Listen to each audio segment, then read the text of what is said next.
Halo guys, selamat datang di channel kami. Buat teman-teman yang suka belajar segala sesuatu yang positif untuk bertumbuh selalu dalam kehidupan, bisa subscribe atau follow channel kita ya. Kali ini kita belajar dari rangkuman buku 7 Strategies for Wealth, Happiness atau 7 strategi untuk kekayaan, kebahagiaan dari Jim Rohn. Video ini juga bisa Anda simpan ya, jadi Anda bisa dengar lagi di lain waktu. Selamat belajar dan bertumbuh ya guys. Buku 7 Strategies for Wealth, Happiness tahun 1985 menjabarkan pendekatan inspiratif untuk mengembangkan potensi penuh Anda melalui disiplin dan tindakan. Alih-alih menawarkan skema cepat kaya, buku ini mengingatkan kita bahwa kesuksesan adalah hasil langsung dari upaya kita sendiri untuk meningkatkan diri. Lebih dari itu, buku ini menunjukkan bahwa gaya hidup yang memuaskan bukan hanya tentang kekayaan, tetapi juga tentang menyingkirkan cara berpikir lama dan mengadopsi pola pikir yang positif. Pendahuluan. Mulailah perjalanan Anda menuju kesuksesan dengan nasihat dari seorang miliarder yang sukses. Apakah Anda sering merasa jengkel karena masalah uang? Apakah Anda merasa bahwa kesuksesan adalah sesuatu yang tidak mungkin tercapai dan hanya ada dalam fantasi Anda? Jika ya, Anda tidak sendirian. Penulis buku ini, Jim Rohn, merasakan hal ini ketika ia putus kuliah dan mulai bekerja sebagai manajer sumber daya manusia. Dia bekerja keras selama 6 tahun namun tetap terjebak di posisi yang sama, dengan gaji yang sama. Namun, segalanya berubah ketika ia bertemu dengan mentornya, El Shoaff. Di bawah bimbingan Shoaff, dia belajar strategi yang efektif untuk membangun kekayaan melalui disiplin dan usaha yang terkonsentrasi. Dengan menerapkannya, ia menjadi seorang miliarder pada usia 31 tahun. Meskipun kekayaan dan kesuksesan bisa berarti hal yang berbeda bagi setiap orang, mengikuti 7 strategi di bawah ini bisa membantu Anda mencapai tujuan keuangan apapun, baik itu menjadi miliarder atau membebaskan diri Anda dari utang. Jadi mari kita mulai. Dalam buku ini, Anda akan belajar 1. Bagaimana Anda bisa mendapatkan keuntungan dari mentraktir makan malam orang kaya. 2. Mengapa Anda harus menikmati membayar pajak Anda. Dan 3. Apa artinya mengadopsi pola pikir 2/4? Poin pertama. Menetapkan tujuan yang jelas akan membantu Anda mendisiplinkan diri dan menciptakan struktur. Pikirkan kembali kapan terakhir kali Anda menyelesaikan salah satu tujuan Anda atau mencoret sebuah item dari daftar tugas Anda. Apa yang terjadi setelahnya? Tak pelak lagi, tugas lain muncul untuk menggantikannya. Meskipun hal ini mungkin membuat frustasi, namun pada akhirnya ini adalah hal yang baik. Anda tidak ingin hanya memiliki satu tujuan dalam satu waktu, karena setelah Anda mencapainya, Anda bisa tersesat dan tidak memiliki tujuan. Pertimbangkan para astronot Apollo setelah mereka kembali dari perjalanannya mengubah hidup mereka ke bulan. Sayangnya, beberapa astronot mengalami depresi karena mereka tidak lagi memiliki sesuatu untuk diperjuangkan. Saat ini, sebagai bagian dari pelatihan wajib, para astronot mengembangkan tujuan yang ingin dicapai setelah misi mereka selesai. Anda juga harus memiliki tujuan. Untuk memulainya, Anda harus menyisihkan waktu untuk mengerjakannya. Cobalah latihan jurnal berikut ini untuk membantu Anda memvisualisasikan tujuan jangka panjang Anda dan membuat Anda berpikir tentang cara mencapainya. Ambil buku catatan dan pikirkan apa yang ingin Anda capai dalam 1 hingga 10 tahun ke depan. Kemudian tuliskan daftar tujuan-tujuan tersebut secepat mungkin. Usahakan untuk membuat sekitar 50 tujuan secara keseluruhan. Setelah daftar Anda selesai, tetapkan setiap tujuan ke dalam salah satu dari 4 kategori berdasarkan berapa lama waktu yang Anda butuhkan untuk mencapainya, 1 tahun, 3 tahun, 5 tahun, atau 10 tahun. Selanjutnya, seimbangkan daftar Anda agar Anda tidak memiliki terlalu banyak tujuan dalam satu kategori. Hapus item dari kategori yang memiliki terlalu banyak tujuan dan tambahkan tujuan baru ke kategori yang terlalu sedikit. Kemudian lingkari 4 tujuan terpenting dari setiap kategori. Sekarang Anda seharusnya memiliki daftar dengan total 16 tujuan.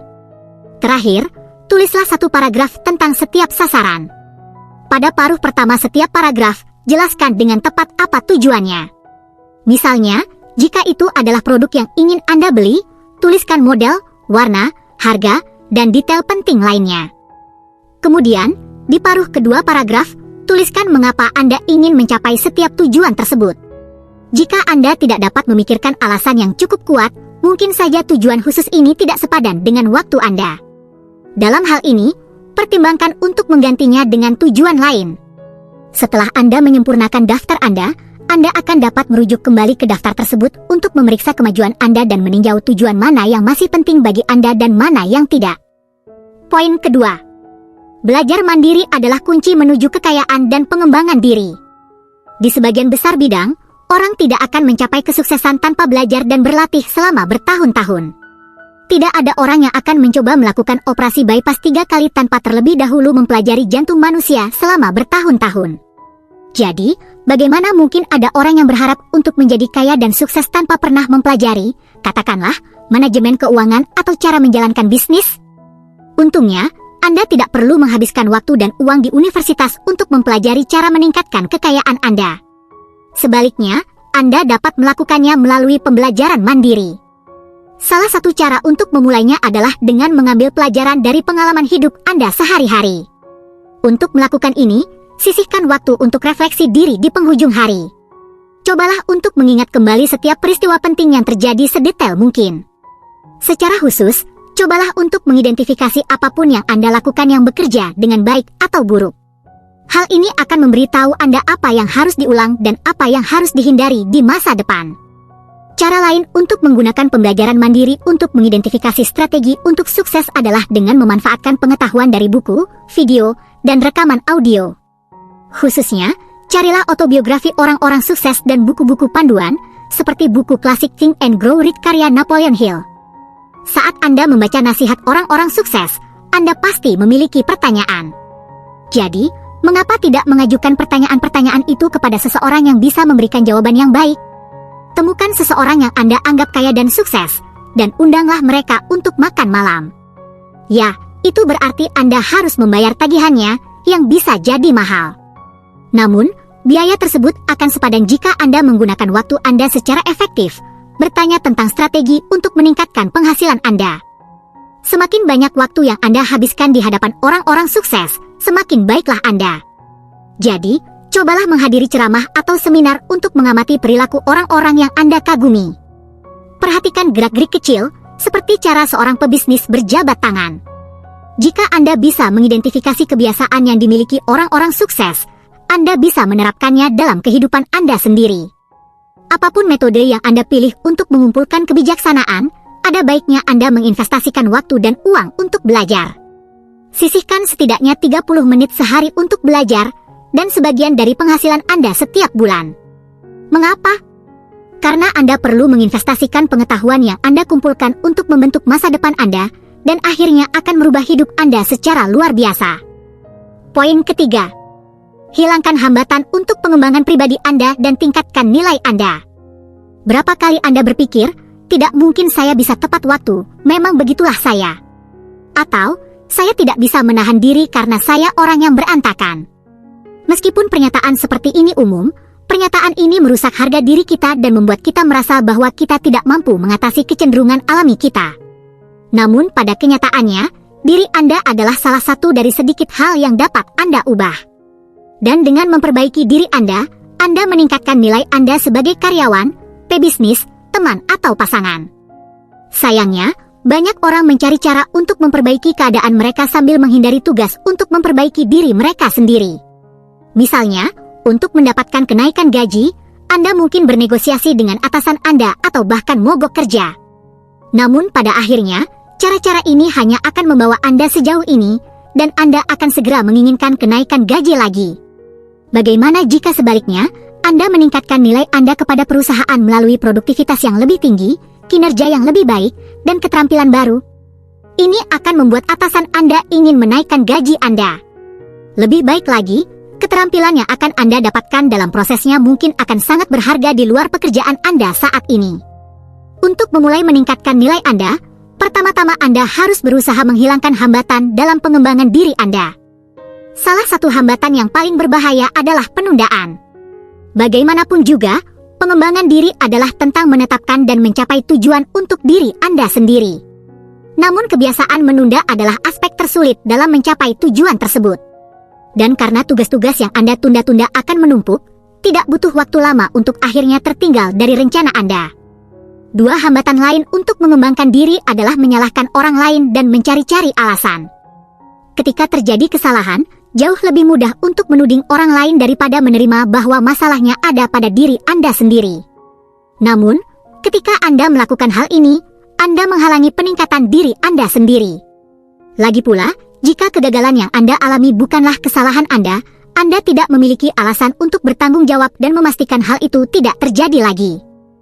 Ketika Anda berusaha meningkatkan diri, ingatlah bahwa seringkali yang terbaik adalah melakukannya selangkah demi selangkah. Misalnya, Anda ingin mulai menjadi lebih tepat waktu, cobalah menyetel alarm Anda beberapa menit lebih awal setiap hari. Sebelum Anda menyadarinya, Anda akan memiliki waktu untuk sarapan santai di pagi hari tanpa harus terburu-buru keluar dari pintu. Coba lakukan tantangan-tantangan kecil ini di area manapun yang ingin Anda tingkatkan. Keberhasilan Anda akan mendorong Anda untuk berusaha lebih keras lagi dan melewati rintangan yang lebih besar. Poin keempat. Dengan mengubah sikap Anda terhadap pajak dan menerapkan aturan 70-30, Anda akan menjadi lebih bahagia dan lebih kaya. Bagi kebanyakan orang, kata pajak memunculkan badai gambaran yang mengerikan, yaitu formulir yang tak ada habisnya, perhitungan biaya dan potongan, dan sebagian penghasilan Anda yang dibawa pergi. Lebih buruk lagi, pajak seringkali terasa seperti ketidakadilan. Anda mungkin berpikir, mengapa saya tidak bisa menyimpan semua uang hasil kerja keras saya? Di awal karirnya, penulis juga bertanya pada dirinya sendiri mengenai hal ini. Namun, mentornya, El Schwab, mendorongnya untuk menjadi pembayar pajak yang bahagia. Mengapa? Karena, menurutnya, sikap Anda terhadap uang sama pentingnya dengan cara Anda membelanjakannya. Pandangan yang lebih positif dapat membantu Anda merasa tidak terlalu frustrasi dan lebih bisa mengendalikan keuangan Anda, sehingga Anda tidak perlu mengutuk pemerintah yang telah mencuri uang Anda. Untuk masuk ke dalam pola pikir ini, pikirkan membayar pajak sebagai cara untuk berkontribusi kepada masyarakat dan membantu pemerintah meningkatkan kehidupan semua orang. Sebagai imbalan atas sebagian penghasilan Anda diberi keamanan, kebebasan, dan kesempatan. Siap untuk melakukan perubahan sikap selangkah lebih maju? Coba lihat sisi positif dari semua pengeluaran Anda. Misalnya, setiap kali Anda harus membeli sesuatu, Anda memasukkan uang Anda ke dalam sirkulasi dan berkontribusi pada perekonomian. Dan setiap kali Anda membayar tagihan, Anda mengurangi utang dan kewajiban Anda. Setelah Anda merasa lebih baik dalam membayar pajak, saatnya beralih ke pendapatan bersih Anda. Di sini, Anda harus menerapkan aturan 70-30. Konsepnya sederhana. Anda bisa menghabiskan 70% dari penghasilan bulanan Anda untuk kebutuhan dan keinginan seperti sewa rumah, makanan, dan hiburan. Namun sebelum Anda menghabiskan uang tersebut, bagi 30% lainnya sebagai berikut. Pertama, sumbangkan 10% dari penghasilan Anda untuk amal, untuk memberikan kembali kepada komunitas Anda dan membantu mereka yang membutuhkan. Kemudian, masukkan 10% lainnya ke dalam tabungan, sehingga Anda dapat mengumpulkan kekayaan selama bertahun-tahun. Terakhir, investasikan 10% terakhir untuk menciptakan kekayaan. Ada cara tradisional untuk melakukan hal ini, seperti berinvestasi di properti. Tapi ada juga pendekatan non-tradisional, seperti menghasilkan uang dari salah satu hobi Anda. Dengan menerapkan aturan 70-30 dan beralih ke sikap yang lebih positif, Anda tidak perlu lagi takut berpisah dengan uang hasil jerih payah Anda. Poin kelima. Alokasikan waktu Anda dengan bijak melalui perencanaan yang matang. Apa pendekatan Anda untuk menyeimbangkan antara pekerjaan dan kehidupan? Apakah Anda seorang pekerja keras, seseorang yang tidak suka dengan pembatasan waktu dan hanya mau mengambil pekerjaan yang bersifat sementara? Atau apakah Anda seorang pecandu kerja yang mencurahkan setiap waktu untuk karir Anda? Mungkin Anda berada di tengah-tengah, bekerja dari jam 9 sampai jam 5 tetapi tidak mau mengambil proyek yang melibatkan komitmen waktu yang lebih besar. Seperti yang sudah Anda duga, tidak ada satupun dari pendekatan ini yang ideal. Anda tidak harus memilih antara sukses dengan beban kerja yang berlebihan, atau biasa-biasa saja dengan waktu yang cukup untuk bersantai. Kenyataannya, Anda perlu meluangkan waktu untuk setiap aspek kehidupan Anda, bekerja keras, menghabiskan waktu dengan keluarga, dan bahkan tidak melakukan apa-apa. Ketika Anda mendedikasikan terlalu banyak waktu untuk salah satu bidang ini, gaya hidup Anda menjadi timpang yang tidak berkelanjutan dalam jangka panjang. Ambil contoh seorang sales yang memutuskan untuk memulai bisnisnya sendiri. Dia memulai idenya, namun tak lama kemudian, dia menyadari bahwa dia menghabiskan lebih banyak waktu di kantor sebagai CEO daripada sebagai karyawan. Dia tiba di kantor lebih awal dan pulang lebih lambat dari petugas kebersihan. Tak lama kemudian, dia memutuskan bahwa menjalankan perusahaannya sendiri tidak sepadan dan kembali ke pekerjaan biasa. Jadi, bagaimana Anda memastikan bahwa waktu Anda tetap seimbang dan digunakan secara efisien? Menjadi dan tetap terorganisir adalah kuncinya. Mulailah dengan membuat buku proyek atau binder dengan tab di dalamnya. Alat praktis ini akan memungkinkan Anda menyimpan informasi penting di satu tempat, sehingga Anda tidak membuang waktu berjam-jam untuk mencari dokumen yang dibutuhkan. Anda bisa menggunakan buku proyek dengan cara apapun yang paling sesuai untuk Anda. Jika Anda bekerja dengan orang lain, misalnya, Anda dapat membuat tab untuk setiap orang dan mencatat informasi tentang kinerja, kekuatan dan kelemahan, atau riwayat keluarga mereka. Kemudian, Anda bisa merujuknya kapanpun Anda membutuhkannya, seperti saat melakukan tinjauan kinerja. Strategi manajemen waktu yang penting lainnya adalah merencanakan setiap hari sebelum hari itu dimulai. Bagaimana Anda bisa memastikan bahwa waktu Anda seimbang dan Anda berada di jalur yang tepat untuk memenuhi tenggat waktu Anda jika Anda tidak memiliki rencana induk untuk dijadikan acuan? Inilah sebabnya mengapa Anda membutuhkan kalender dengan banyak ruang untuk menuliskan jadwal Anda untuk setiap hari dalam seminggu. Pastikan Anda menyediakan ruang untuk tidak melakukan apa-apa setiap hari. Dibutuhkan disiplin yang tinggi untuk menjadi teratur dan menaati jadwal setiap hari, terutama jika Anda terbiasa dengan gaya manajemen waktu yang lebih santai. Namun jika Anda berusaha, Anda akan menemukan bahwa Anda tidak perlu mengorbankan aspek apapun dalam hidup Anda demi yang lain. Poin ke-6. Pastikan untuk menghabiskan waktu Anda dengan orang-orang yang tepat. Mari kita akui saja, teman-teman kita cenderung memengaruhi kita, baik disadari atau tidak. Jika Anda bergaul dengan orang-orang yang ceroboh dengan uang mereka, Anda mungkin akan menghabiskan uang Anda dengan sembrono. Atau jika teman-teman Anda pergi menonton pertandingan olahraga setiap akhir pekan, kemungkinan besar Anda akan ikut serta. Skenario-skenario tersebut mungkin tidak terlalu buruk, tetapi bagaimana jika teman Anda memiliki kebiasaan yang lebih merusak daripada itu? Dalam hal ini, Anda mungkin akan mengadopsi kebiasaan yang sama berbahayanya. Misalnya, jika Anda mengelilingi diri Anda dengan para pembohong dan penipu, Anda mungkin mulai melihat perilaku mereka sebagai hal yang biasa. Dan sebelum Anda menyadarinya, Anda mungkin menemukan diri Anda berbohong dan menipu juga. Sulit untuk mengakui bahwa teman-teman kita dapat memberikan pengaruh buruk. Tapi jika Anda jujur pada diri sendiri, Anda bisa mengatasi hubungan ini sebelum mereka merusak. Mulailah dengan memikirkan hubungan utama dalam hidup Anda, dan tanyakan pada diri Anda beberapa pertanyaan mendasar. Dengan siapa Anda menghabiskan waktu Anda? Apa yang mereka lakukan terhadap Anda? Apakah pergaulan tersebut baik-baik saja bagi Anda? Jujurlah, dan jangan abaikan pengaruh kuat yang mungkin dimiliki oleh teman dan kenalan Anda.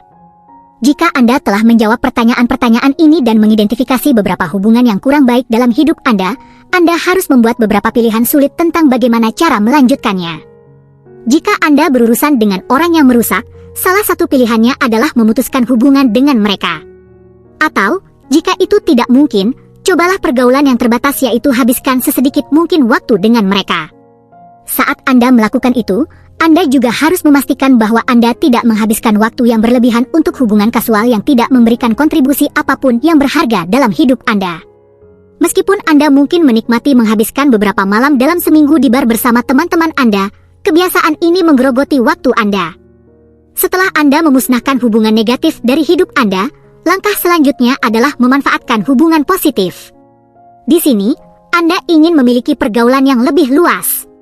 Itu berarti menghabiskan lebih banyak waktu dengan orang-orang yang disiplin dan bertekad untuk sukses, siapapun yang pola pikirnya akan memengaruhi Anda secara positif. Cara terbaik untuk memperluas pergaulan Anda adalah dengan terlibat dalam komunitas Anda. Bergabunglah dengan komite misalnya, dan Anda mungkin akan diundang untuk bermain tenis dengan beberapa orang berpengaruh di kota Anda. Poin ke-7. Pelajari cara untuk merasa puas terlepas dari ukuran rekening bank Anda. Kita sering mendengar cerita tentang selebriti dan pebisnis ultra kaya yang sangat tidak bahagia meskipun mereka kaya raya. Bagaimana mungkin, padahal mereka telah mencapai puncak kesuksesan? Sayangnya, meskipun mereka telah mengumpulkan kekayaan yang sangat besar, mereka mungkin tidak pernah belajar untuk merasa puas dengan apa yang mereka miliki. Mereka masih beranggapan bahwa lebih banyak uang akan membuat mereka lebih percaya diri, berharisma, dan murah hati. Namun pada kenyataannya, uang tidak dapat mengubah karakter maupun kepuasan Anda terhadap hidup. Jika Anda tidak bahagia dan merasa tidak aman saat ini, kemungkinan besar sifat-sifat tersebut tidak akan hilang begitu saja walaupun jika Anda sudah menjadi kaya. Sebagai contoh, bayangkan seseorang yang cenderung minum terlalu banyak di pertemuan sosial. Apa yang akan terjadi jika kekayaan orang tersebut meningkat? Dia tidak akan berhenti minum-minum begitu saja. Kemungkinan besar, uang tambahan itu akan membuatnya membeli alkohol dalam jumlah tak terbatas, sehingga memperburuk kebiasaannya. Dan cara ampuh untuk meningkatkan kepuasan Anda adalah dengan beralih ke mentalitas 2/4. Untuk mengilustrasikan cara berpikir ini, mentor penulis pernah menyuruhnya membayangkan sedang menyemir sepatu. Orang yang menyemir sepatu Anda telah melakukan pekerjaannya dengan sangat baik, dan sekarang Anda harus memutuskan untuk memberikan tip kepadanya, 1/4 atau 2/4. Mana yang akan membuat Anda merasa lebih baik dalam jangka panjang? Jika Anda memberi tip 1/4, Anda akan menghemat uang, tetapi Anda mungkin akan merasa seperti gober bebek setelahnya. Namun, dengan bermurah hati dan memberikan tip 2/4, Anda akan merasa makmur dan percaya diri. Seorang pria yang menghadiri salah satu seminar penulis terinspirasi oleh gagasan untuk memilih kemurahan hati daripada kekikiran. Di masa lalu, setiap kali anak perempuannya meminta uang kepadanya untuk membeli tiket konser, dia akan menolaknya atau mengalah dengan sangat enggan. Dia terjebak dalam pola pikir yang salah. Namun, setelah seminar, dia memutuskan untuk memberi kejutan kepada putri-putrinya dengan tiket untuk menonton grup favorit mereka. Keputusan 2/4 yang murah hati ini akhirnya menguntungkan kedua anak perempuan dan ayah mereka, yang merasa puas dengan melihat kegembiraan dan kegembiraan anak-anaknya. Jadi, terapkanlah pola pikir 2/4 dan Anda bisa merasa kaya tanpa harus menjadi kaya. Dan jika Anda memutuskan untuk mulai menjadi lebih dermawan sekarang, pikirkanlah semua kebaikan yang bisa Anda raih saat Anda menjadi lebih kaya dan sukses. Ringkasan akhir. Pesan utama dalam buku ini. Kekayaan dan kebahagiaan tidak muncul begitu saja. Untuk mendapatkannya diperlukan disiplin dan perencanaan yang matang. Namun, setelah Anda melakukan upaya yang diperlukan untuk mulai mencapai tujuan Anda akan menuai hasilnya sepanjang hidup Anda. Saran yang dapat ditindaklanjuti. Buatlah rencana permainan. Untuk memanfaatkan waktu Anda secara efektif dan memajukan tujuan Anda setiap minggunya, buatlah rencana permainan terlebih dahulu. Pertama, carilah selembar kertas grafik. Buatlah kolom vertikal dengan hari-hari yang akan dicakup oleh rencana Anda, lalu buatlah judul di sebelah kiri yang disebut kegiatan. Buatlah daftar semua yang harus Anda selesaikan pada hari-hari tersebut. Untuk setiap tugas, tentukan tenggat waktu dan plot di kertas tersebut. Kemudian hitung berapa hari yang dibutuhkan untuk menyelesaikannya dan blokir hari-hari tersebut. Rencana permainan Anda akan siap untuk dijalankan, dan jalan Anda menuju sukses tinggal menaatinya. Oke guys, sekian rangkuman buku kali ini, semoga bisa banyak bermanfaat untuk hidup teman-teman semua. Teman-teman bisa subscribe atau follow channel kita ya, agar selalu menerima video positif terbaru dari kami. Selamat belajar dan selalu bertumbuh dalam hidup ya guys, bye-bye.